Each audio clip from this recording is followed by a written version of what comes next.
చేస్తున్నాడు. వృద్ధాప్యముల దేవా, కుటుంబాల వారిని విస్మరించకుండా, కుమారుల వారిని విస్మరించకుండా, కోడళ్ళ వారిని విస్మరించకుండా, దేవా వృద్ధాప్యమైన వారిని ఆదరణతో చూసుకునే కృప దయచేయమని చెప్తున్నాం. మీరు శివ మీద ఉన్నప్పుడు బాధలో ఉన్నను నీ తల్లిని మీరు మరవలేదు నా ప్రభా. అటువంటి మంచి మనసులను ఈ యొక్క సమయంలో మోకరించిన ప్రతి బిడ్డకు మీరు దయచేయమని నేను అనుకుంటున్నాను. యేసయ్యా, మీరు ఇవ్వమని నేను అనుకుంటున్నాను. స్వామి, మీరు ఇచ్చేటువంటి ప్రేమని నేను నమ్ముకుంటున్నాను. అలాగే దేవా, సంఘమంతటిని, సంఘంలోని కుటుంబాలను, భార్య భర్తలను, వారి సంతానములన్నిటిని మీరు దీవించమని అడుగుతుంటున్నాను. ఇదిగో నాయన, ఆలయ నిర్మాణం జరుగుతున్నది. అనేక దినములు కావచ్చున్నది. జరగవలసిన పని ఉన్నది. ఆర్థికమైన వనరులు అవసరమై ఉంటున్నది. ఈ రాత్రికాల సమయమందు ఆలయ నిర్మాణం నిమిత్తము దేవా, ఇక్కడ మోకరించిన బిడ్డలందరూ కూడా ప్రార్థిస్తుంటున్నారు. ద్వారములు తెరిచి దేవా, ద్వారములు తెరిచి త్వరితగతిని ఆలయములకు కావలసినటువంటి ఆర్థికమైన వనరులు మీరు సమకూర్చగలగాక.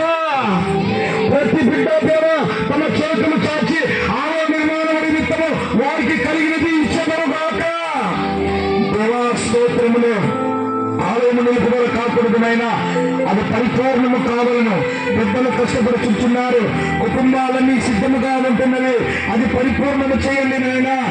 రాత్రికాల సమయంలో ప్రతి విధమైన శోధన, ప్రతి విధమైన బాధ, ప్రతి విధమైన కష్టము యేసు నామమున కలిగించాలి. నా ప్రభా, ఈ సమయం చుట్టూ మీ దేవతను కంచరించాలి.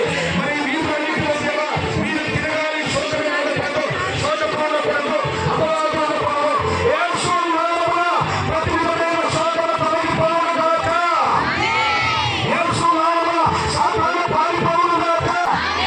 సంగమంతటికి క్షేమము కలుగునుగాక. దేవా స్తోత్రం. మీ నామమున ప్రార్థిస్తుండగా మీ కృపణమని ఆదరించండి.